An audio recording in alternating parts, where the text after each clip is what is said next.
So, welcome to the latest episode of our live stream where we sit and dive into the intersection of technology, innovation, and the automotive industry. Today, I'm thrilled to have Cory Hewett. Cory, if I'm mispronouncing your name, please feel free to correct me. As you know, my accent is deep, so from time to time, I try not to massacre someone's name too much. No, But this is better. Could you introduce me all the time? I sound way cooler now coming from your voice. Oh, thank you very much. I'll try to maintain the accent as much as possible. But Yes, there we go. Cory is the head of enterprise. And Cory, please feel free to interject and correct me where I'm wrong. I did a little research as much as I can. So Cory is the head of enterprise at Appraisal Pro and an electrical engineer with a passion for electrical vehicles and emerging technology.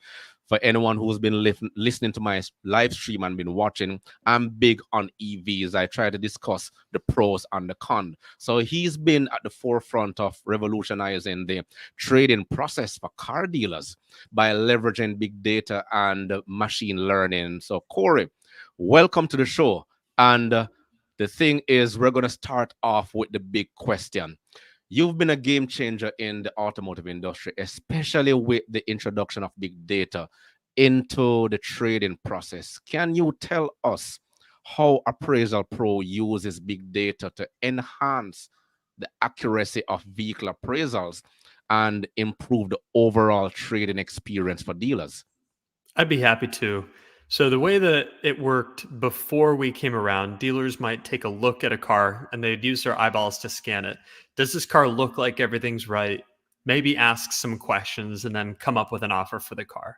If it looked suspect, the offer would go down. If it looked clean, then maybe it would be a bit higher. But it was very much based on the feeling of the dealer at that time. Now, that could introduce some issues. If they didn't catch something, if there's a hidden mechanical issue, and we have a report that's going to be coming out in the next 2 weeks that talks about how often people are trying to maybe not necessarily disclose what might be wrong with their car before they trade it in. That type of hidden issue can start to introduce lemons into the buying process, even for the dealers. They might be buying something with a hidden mechanical issue. So we came around and we've got this little OBD2 sensor. This, it fits in the palm of your hand. Every car has a little port that it can go into. You plug it in, and we come up with this instant score, a score in dollars that tells the dealer, here's how much it'll cost to fix any of the mechanical issues going on with the car. If the car is clean, that's $0. If there's a lot of issues, that number can get higher, obviously. But we help dealers be aware, how much is it going to cost to repair the car that's right in front of you today?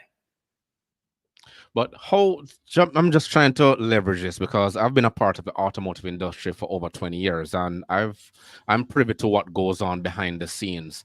How different is this from, say, someone who has the naked eye, who's been in the industry and they do appraisal as a profession, so to speak?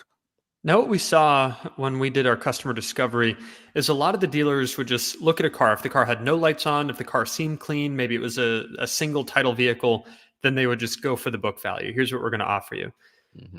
If they saw an issue with the car, maybe just something didn't look right, maybe it had one light on the dash, then they would usually go for a very basic, we're going to take $1,500 off. But it became more challenging to tell the customer and start to justify to the customer, here's why we lowered it. Like, thank you, ma'am. Thank you, sir. Thank you for coming in with that printed out KBB report. Here's what it says your car is worth. We're not going to give you that, though. And here's why. We see a light on your car, so we've just reduced the value further. That became more challenging for dealers, and it made it harder to win those deals at cost win rates. And instead, now you have a report that you can show. Excuse me, ma'am, excuse you, sir. Like, we'd love to go with the KBB value, and we can, minus the cost of that repair. This device told us that, you've got an engine light on, you've got this type of sensor indicating an issue with the car. It's going to take $800 to fix it. So we're going to have to take $800 off of that KBB report. Okay. Yeah, it actually makes sense. So Appraisal Pro offers a precise repair cost estimate tailored to specific vehicles. But how does this level the precision to empower dealers in making better trading decisions? And how does it impact their profitability? We're looking at opportunities for two things. If there is an issue with a car, you need to be able to price it correctly. Now, you've always had the option of being able to drive it to the service bay, but that might take 30 or 45 minutes. And so there's a chance that that could cost you a deal as the customer is waiting around to see, what's going to happen and where you're going to go. So this is the first time that you can actually size it up. Is this a $500 issue?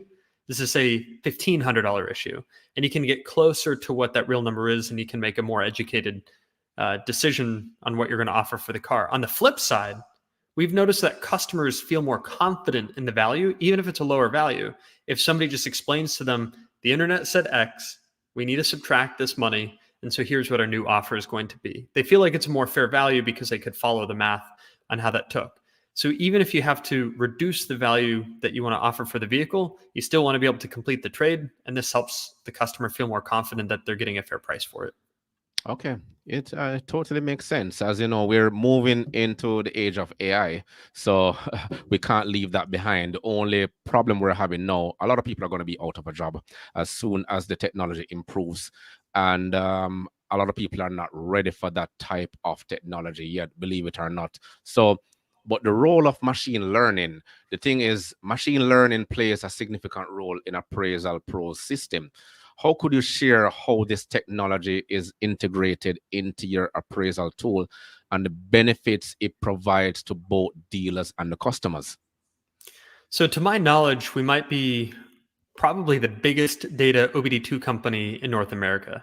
Now, we started 10 years ago. And when we started 10 years ago, we started with consumers. So we were selling the device directly to consumers so they would have an idea, this is how much it'll cost to fix my car before they go to a service center. That was what our reputation was on, how to know that you're getting a fair price to fix a car. About a year ago, the company had millions. I think we've got 6 million unique connected vehicles. We've got millions of users. And so we had this gigantic data set, like hundreds of millions of vehicles that have gone through our system where we've been able to see, here's what we predicted, and here's what it actually cost at the repair shop. So all of our competitors are looking at tables of data.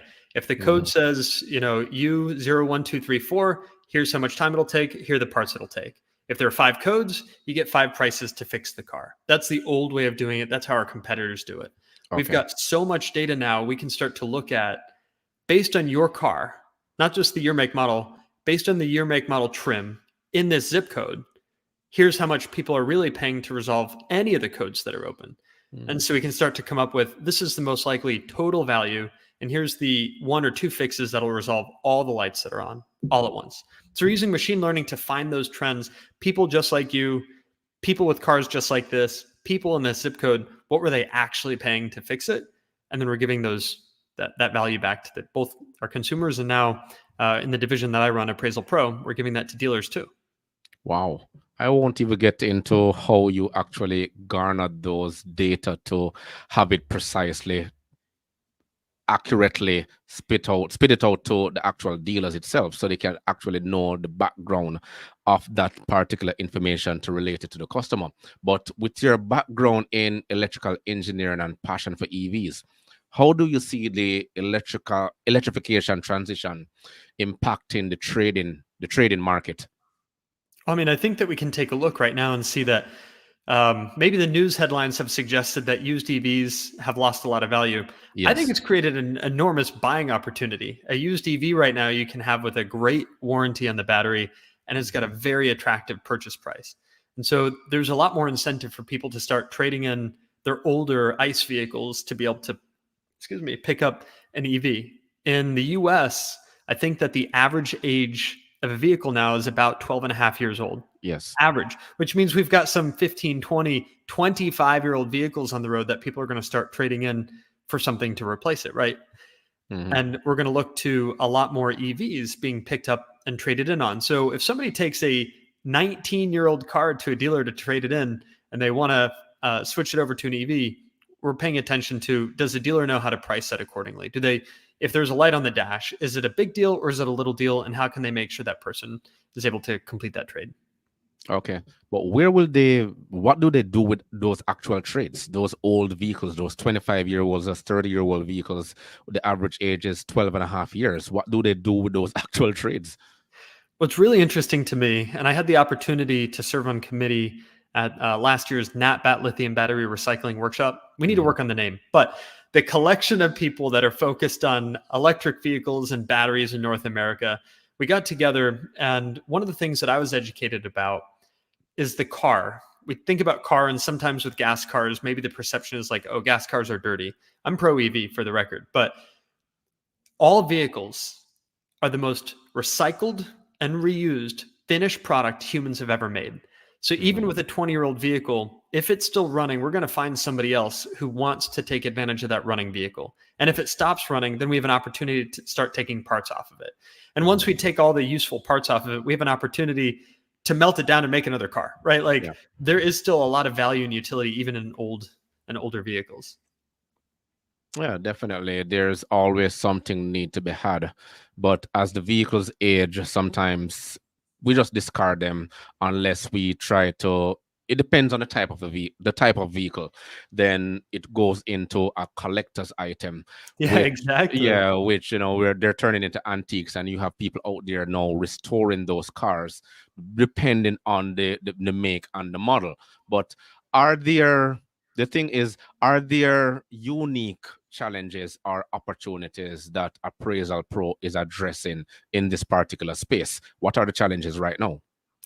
So this might not be the exact answer to the question that you asked, but what comes to mind as you talk about cars becoming collector's items, I've Mhm. got some buddies who are buying up all the old Land Rovers that they can, Series 1, Series 2, Mhm. Series 3. They're buying them up and they're checking what's going on with the car. And Mhm. then they're replacing the drivetrain with an electric vehicle version. Oh, So they're okay. able to take these older vehicles and now they're modern, now they're EVs, now they get to survive maybe another 20, 30, potentially longer because they have a brand new drivetrain under the hood. Mhm. And that's pretty exciting. And so as long as the car has an OBD2 port, and a Series 1 doesn't have an OBD2 port for the record, I'm not going to suggest that. But a lot of older vehicles still have OBD2 ports. And Okay. even if you're going to convert it to an EV and delete the engine, there are still other sensors and systems in the car that you'd want to check before you acquired it and that you'd be able to keep checking even after you did that drivetrain conversion. So that's what's on my mind as you talk about how can we help. It's Yeah. how do we help people just understand, if you went to a doctor, they're going to take a look at you, poke you, prod you, and that's like the cosmetic systems that exist for dealers today. Right. But nobody, not nobody, there's a very small number of people that are working on the MRI machine for the cars. How do we take a look on the inside of the car, the systems and sensors of the car? And that's what we're doing. We're basically providing the MRI or the let's take a look at what's happening in all of the systems and sensors of the vehicle to give a report back and let you know here's what's right, here's what's wrong. And based on what we've seen before, here's what might need to get fixed, even if it hasn't technically thrown a code yet.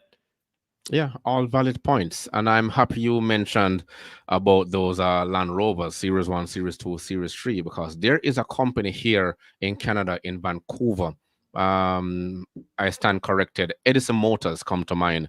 They are the ones going around. They're converting older model cars into electric drivetrains. So, and they're actually looking for dealers. So if you know anyone out there who wants to join in on that, and they're actually doing a very good job, especially for trucks, large trucks, small trucks, mid-sized trucks. They're actually converting those into both hybrids and electric drivetrains. So quite a That few is people. Yeah, exciting. yes, yes. You can check them out. Edison Motors. They're on YouTube. But the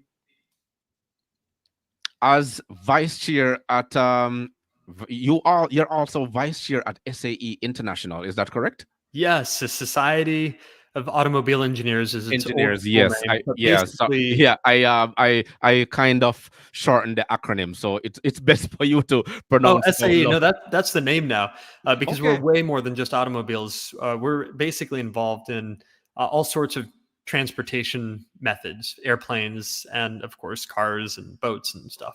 Okay, yes, quite definitely. It's planes, trains, and automobile. But Yes. as vice chairs at SAE International, and you focus on early stage tech startups, how do you balance this role with your work at with Appraisal Pro, and what synergies do you find between nurturing startups and leading innovations in the automotive industry? I mean, it's a long question, but it is based on the research I did for you. So we want the audience to know exactly the type of work you're putting in so that your efforts don't go unnoticed. I love being able to give back to other founders and startups. I also gain something when I do. I gain the knowledge of here's what's at the cutting edge. Here's what the biggest problem is. Here's what people are willing to. Startups are hard. I Mm. know this because I've run 2 startups and I've raised money for both of those startups, which was really hard, very stressful. There are periods where we couldn't, very early in the startup where we couldn't make payroll and I'm not getting paid, but I want to make sure my people get like those are very difficult months to kind of endure as you get your little company up and growing. And so being around that type of energy, one, is just motivating. Two, they're solving usually really difficult problems that are worth the stress. Mhm. And I gain so much being around that because they're teaching, whether they mean to or not, like they're teaching along that whole way. So in Yeah. as much as I might be able to say in my experience, here's how it worked for me. Here's how we did our fundraising. Here's the storytelling that we did. Here are the investors that we worked with. Here's the way that we approach customers and start to break down, my experience on that side. They're breaking down, here's what we're seeing in the industry. Here's what the market is responding with. And here's the technology that just came out. And then so in my role as head of Appraisal Pro, we have to be focused on the future. We have to keep investing in our own innovations. And then we have to tie it back to, but what do dealers actually care about? So I would say that the value here is give and take. I get to receive a lot on what's on their mind, and I get to give the experience of here's how I got to the next level. Yes, it's definitely the way of moving forward, looking ahead. So, do you envision the future of the trading process, or are there any emerging technologies or trends that you believe will reshape how we approach vehicle appraisals right now? I think that there's going to be a lot more buying online. Mm, I know yes. that was trending a couple of years ago. So like, yeah, Yeah. this is 2024. This is September, right? Like I know that this has been around for a while, but as we look at some of our big customers who have thousands of appraisers in the field, they can go Mm, directly to somebody's house and they can appraise a car on the spot. And these are people that don't have the same skill set. They just have a different background and different skill set than maybe somebody at a dealership who's been buying cars for 25 years. And they mm, have to make an offer decision on the spot. And we're part of it. We're the mechanical, we're the MRI, but there are other parts of it too, where they have to be able to take a picture of the car and see, uh, is the cosmetic, up to snuff? We don't do cosmetic, we do mechanical. And now the new sensors like on iPhones where they can use the LiDAR, the lasers in the iPhone to get a view of the car and make sure that it doesn't have any big yeah. issues that they missed. I think that we're going to see more happen at home. I think that we're going to see more levels of customization. And as the labor market continues to be weird, I think we're going to see more technology that helps people operate almost at a superhuman level where they miss far less stuff and they catch most of the issues. Yeah. Appraisals is one thing. There are other companies out there. I actually had I'm familiar with a company which I did an interview for a couple months ago called WhipFlip. I'm not sure if you're Whip from flip. WhipFlip. Yes, Nice. WHIP flip, WhipFlip. And you can actually sell your used car online through them. An appraisal is done. You can actually go to the website. I'm not doing a commercial for them or a free ad for them. It's just that they just came to mind where you go online, you can put in your make, your model, your trim, your series, and then it will actually give you an instant price, appraise your car right there and then they will actually send someone to come pick up your old car, and then you go. But it just came to mind when you mentioned that a lot of the initiatives we're doing now is actually going online. Right. Tesla is the forefront of that, where you go online and actually purchase your car and have it delivered to your door, much like where Uber and everything else. So embracing technology is the way we're going right now. So many things has evolved within the last 20 years, and I think we're just moving too fast, so much so that we're getting too distracted on the finer things in life. But do you think that But it's slowing down or speeding up from here? it's gonna be speeding up. It's like everything else. You're gonna have the point of diminishing return, slow down, and then after a while, where we level is where things are gonna be the norm. Yep. Much like economies of scale. So that's basically where it is right now, and we're so far behind. As soon as we find everything is in the testing phase right now, just like what you're doing now with Appraisal Pro and everything else. So it's just a matter of time for them to replace a lot of the things that we're doing. I mean, you have global institution like the World Economic Forum already predicted that over 100 million jobs will be lost in the next 10 to 15 years. So that is where the trajectory is going right now. But we have to stay in the loop. But anyway, enough of my rambling. The thing is, in terms of your thought leadership, it has gained significant traction online, and you have over 1 million LinkedIn impressions, which is tremendous, so to speak. But what drives your passion for sharing your insights, and how do you see your role in shaping the conversation around the future of automotive technology? I mean, I'm in love with cars. Like, I think maybe a lot of people can relate to that, but I remember being 15 years old. I was on a learner's permit. My mom is in the car. She had to be because I didn't have a proper license. And I remember a car dealer had his door, like his door open, the shop was open, and I pulled over. She's like, "What are you doing?" I'm like, "I'm applying for a job." I saw some Porsches parked out front, and I just knew that I wanted to be near them. And so I Yeah. walked up to the guy and shook his hand and said, "I will work for free. I just want to be near these cars." And he's like, "You don't have to work for free. You can start on Monday." And so my first job was at a car dealership. And from there, I learned, oh, okay, this is kind of how it works behind the scenes. I didn't get to learn that right away. I was a detail boy for a couple of years, worked through, college a little bit at the dealership, and continued to learn more and more about the business behind automotive. But it also gave me an opportunity to start to find great deals that would come in and buy them before anybody else. And that exposed me to what the marketplace technology was like too. So as I think about the future, there are still these are expensive things that people care about, and there's going to be economic opportunities to embrace so we can learn more, make more, and share that with other people.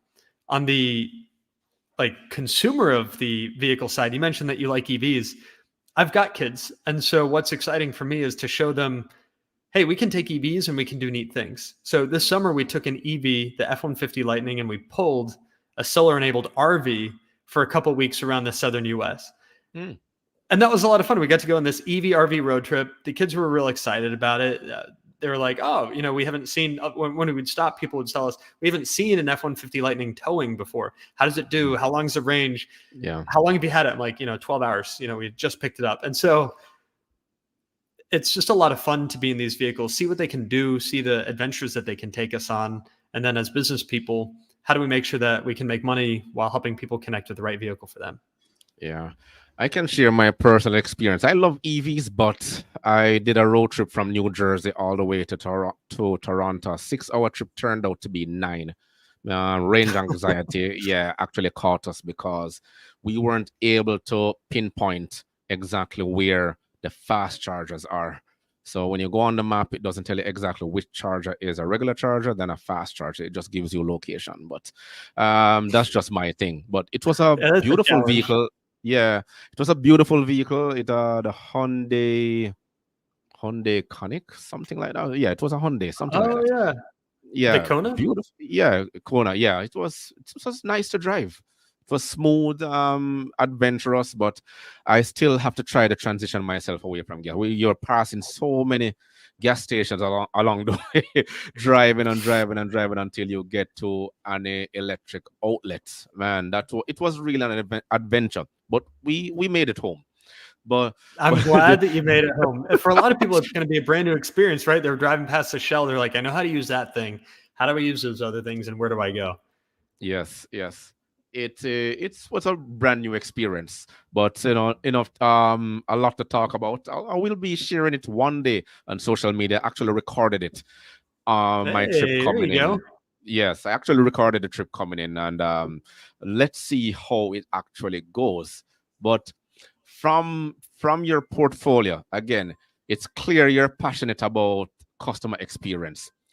How do you see big data enhancing the customer's journey during trading? Is it just about getting a better deal, or is there more to it? I mean, I think that I bought a GMC Sierra 1500 several years ago. Mm. I knew exactly what car I wanted. We negotiated before I got there. I arrived when the dealership opened. and the financing was arranged, and I still left after the dealership closed to get everything finished up. And I think those are and I'm a knowledgeable buyer. And I think those are the experiences that drive people crazy. People have lots of great experiences at dealerships, and I've had several great experiences at dealerships, but occasionally people get stuck there all day. It takes hours. And what we really want to know is like, you know who I am, you know where I came from, you know my information. I just want to be able to walk in there, sign, grab the keys, and basically get out. And so I think that the role of big data is to let all that busy work be handled by computers and let the relationship part be handled by the humans. And I think that the role of big data is to keep track of what's happening around the deal and the terms of the deal and all the vehicles that we could possibly connect with, so that if we don't know what we want and we walk in there, it's, you were looking for a pickup truck, but maybe you weren't aware of this one. Or you were looking for a blue vehicle and you may not be aware that certain vehicles come in this color. So I think the role of big data is to help us cut through noise. Actually, I sometimes hear big data, I'm like, oh, that's a lot to deal with. It's like, no, we can let a computer handle all the noise and all the big data behind the scenes, so that when I get there, it just feels like, boop, oh, the perfect choice was just there when I arrived. How lucky is that? Yeah. That's how I see it. Yeah, it makes total sense. And you've answered the other question: how do you see big data evolving in the automotive industry, which you just did, thankfully. But we have to go back to the point that big data and the dealerships, they were recently hacked. CDK, the global, well, not really the global, but mostly in North America here, system went down. How do we protect ourselves from something like that ever occurring again? Well, the irony is that was happening right about the same time that Delta's system went down for almost a week. Okay. And their system went down because they have a really old security system. So when a new security patch was pushed and it broke things, it took them longer than all their peers to get back online. CDK got hacked, and it's a pretty new system. And so what was interesting is this tale of two cities. You can have a very old system. And we were like, oh, all this new stuff, it's not worth it. Yeah. It's like, actually, no, we have to be aware, because you could not invest in upgrading your technology and you could actually be down longer like Delta was. And then you could be in CDK, and that was unfortunate. So how do we keep ourselves safe? I think that it's just the daily hygiene of it. It's, we don't just go to the dentist and brush our teeth at one time, or have them brush our teeth at one time. We have to do it every morning and every evening. And that's how we stay as hygienic as possible. Same thing. This is my perspective. Same thing with keeping our technology up to stuff. It's the little effort every day. Are we investing in making sure that we're knowledgeable on how the world has changed a little bit, that we're being reasonable about what technologies we're adopting? Are we trying to take advantage of good technology when it's available, so that we avoid some mistakes? And then it's giving ourselves some grace when sometimes things go wrong. Yeah, we can't, just like feeding the body, feeding the mind. We have to stay on top of things. That's my perspective. But I've Yes. got an engineering background, so I think your guest might say, of course he's going to say that. He came from Georgia Tech, the nerd. And I am, but I know. But the thing is, do you think we'll actually reach a point where tradings become fully automated? And what role could that play in the larger ecosystem? I think that we're already at a place where trade-ins are almost effectively fully automated for certain companies. But I don't think that that's going to be how the entire industry goes. Because I know a lot of people who want to feel confident about their purchase. They don't just want a computer to tell them, here's how it's going to work. You're going to get rid of this car that you've trusted for a while, and you're going to replace it with this other one. They're going to want to go and talk to somebody. They're going to want to share their story. For my car and how it works, is this a good car for me? Can I drive it around the block? Do you have others that I should be aware of? And they want to just feel good about this major decision before they execute on it. So I think the technology already exists, and some companies already make it possible to do an appraisal and to do a trade-in in a nearly fully automated way. But I don't think that we're going to get there. I think we're just going to be able to get, like I said before, can we get rid of the annoying, boring parts and have computers handle that? So when we show up, it's like, your car is ready. Do you want to take it for a drive? We already know what yours is worth, so we don't have to stress out about that. Would you like to make the deal happen? Yeah. Yeah, it's really refreshing to be speaking to someone who's been through the trenches, actually know exactly what takes place behind the scenes.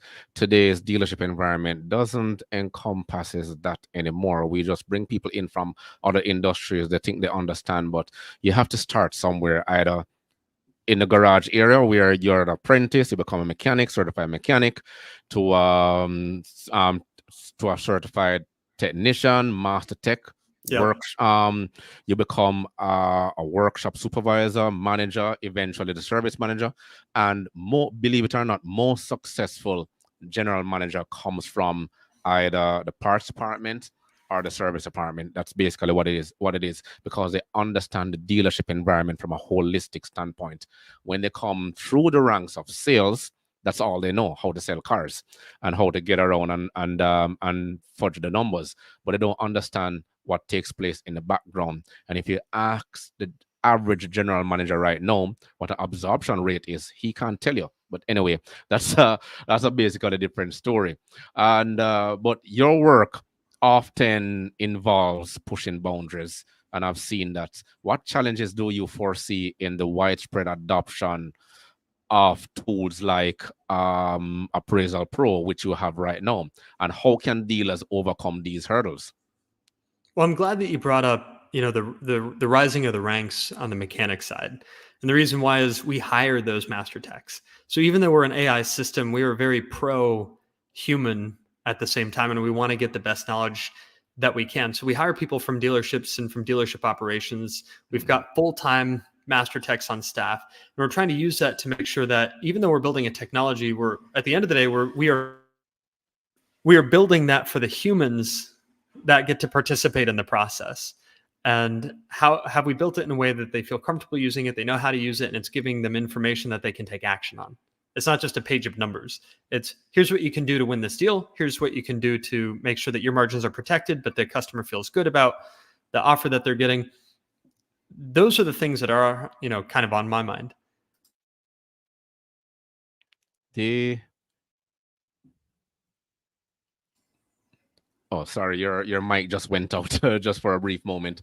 The It's good because I've pushed a lot of episode where I try to advise mechanics and technicians on the other side that you don't have to stay in the dealership environment because of the skill set you have, and you can actually earn a lot more utilizing the very same skill set in another industry. And your testament here is actually proving that. And it's good to see that technicians, they don't have to stay within the dealership environment because of the vast experience and knowledge they have. They can basically work on anything, especially if you're at the master technician level. But Cory, are there lessons from other industries that you think could be applied to the automotive tradings, and how can cross industry innovation drive new growth here? The You can take your time to answer. Yeah, the innovations that I see are, I think, the exciting ones, right? Like Chat GPT today just Mhm. released their latest model, and it scores like almost perfectly now on most math tests, like the hard ones that we had to take in high school and college. Okay. Uh, so the exciting things that I hope are coming are the ones that get rid of more and more busy work, where like a CRM and having to write notes. I've had to manage a sales team before, and the one thing that I noticed is they hate the sales admin. They hate having to write the notes for who they talked to and what they said and the name of the dog. Like they're great with the humans, like they love Yeah. talking to them about those things, but they hate having to put it into the CRM notes.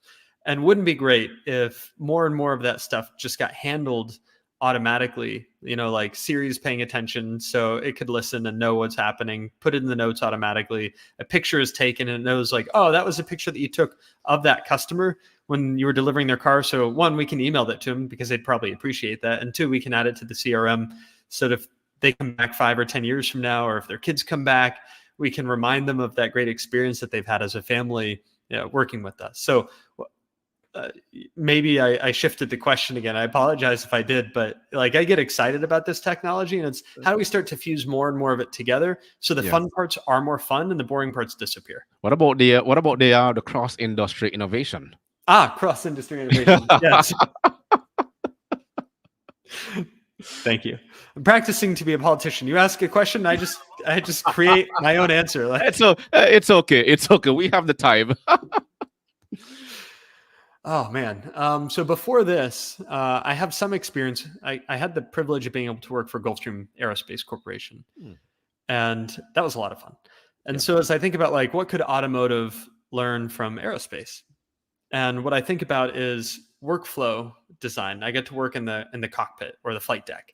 You know, where do the pilots have to do all of their work and make decisions and keep an eye on where the plane is going? And we invested a lot of effort at Gulfstream to reduce pilot workload, to reduce pilot fatigue, to increase the safety of flying in one of their jets, which at the end of the day is you know the most important thing. And like with cars, we're doing a lot to. I like cars. I like car companies, but we're doing a lot right now to put so many distractions in front of the driver. Yeah, especially those enormous screens. Yeah. The screens, and well, I mean, we've got ours right here, right? Yeah. And so the phone holder is now like right in front of our face. Right. Yeah. Everybody texts and drive, right? Like, so nobody's immune from that. I'm not going to shame anyone because it's just unfortunate how easy the world right now. Yeah. So instead, it's like, what could we learn cross industry? It's what can we be doing, not to shame people, but what could we be doing that just makes it easier to do the right thing? Are we designing the cars that it's easier to do the right thing? That's what's on my mind and what I hope that we can learn, you know, from a cross industry perspective. And I bring it up because in a lot of the rest of the world, in Europe, car deaths are down, pedestrian deaths are down. Okay. In the US, and I'm not familiar with Canada's numbers, but in the US, since COVID, car deaths are up year over year. More people are dying in automotive accidents. And so I'm hoping that we can do a little bit of cross-industry learning from aviation and be very thoughtful about how do we help people make the right choice. Make choices that are safer is what I mean by the right choice. Yeah. Yeah. I was having this argument with a customer of mine a couple of weeks ago, and I said, you need to pay attention, put the phone down. And her response was, well, it's the way of the world right now. Deal with it. I said, okay. Right. So that was her thing. I said, okay, so you have to decide in whether to be a sheep and a shepherd. Okay, all right. So I wasn't being condescending or anything like that, but I had to actually respond to her to have her think. If it's the way of the world, why would you follow something that is distracting you from doing the necessary thing that needs to be done on a day-to-day basis, such as pay attention to where you're going? So but that's where we are right now, and it's sad that we have to keep reminding people, but as soon as you try to extend courtesy or a little help or a little insight, then it's seen as insensitive. So, but that's another story. That's just culture and everything else. Yeah, everything else that comes along with it. But Cory, I want to thank you for sharing your insight and expertise with us today. And it's fascinating to hear about the incredible ways big data and machine learning are transforming the trading process and how you're leading the charge in the EV revolution. Well, a lot of people are still on the fence about electric vehicles, but our listeners and those who are watching, make sure you follow Cory on LinkedIn. I'm going to leave the link to his socials in the description box below so you can stay updated on his latest innovation and industry thoughts and where he's leading us into the next generation and beyond, as long as he has life. And thankfully he's still around to ensure that I hope he gets to last a little longer. I hope he'll live until he dies, until so he can impart most of the knowledge that he have in that brain of his, which is tremendous. Because when I looked at his LinkedIn profile to see how much work that has been put in place, and this is one of the things why I want to emphasize the need to have individuals come on board, because like he said earlier, you buy a car from a dealer, you go there and all you want to do is get the keys, sign the papers and go. But the tremendous work that goes into the background, we don't appreciate exactly what most of us do. To the mechanics, the parts advisors, the service advisors, along with the individuals who drive halfway across the country to have those cars delivered to us, and then to the supply chain itself, back to the manufacturers, how deep the supply chain goes, you will never know. And then individuals like Cory who are writing and utilizing the current automotive intelligence AI technology to ensure that the things we're doing on a day-to-day basis gets easier and easier as we go along. So we have time to actually do the other things that could get us going. So enough rambling about me. Cory, is there anything else you'd like to share before we close this off? This is so much fun being able to talk with you about AI ethics, the ethics of texting and driving, the role of OBD2 sensors and mechanical condition reports. This is a fantastic way to be able to share those experiences and stories. Thank you. Okay, thank you very much. So that's it for the show today, and I hope you tune in. We'll actually have the encore on the YouTube channel and going forward. But remember to grab a copy of my ebook, The Parts Manager Guide. Please smash that like button on your way out. It'll only take you 1.5 seconds to do so. Until next time.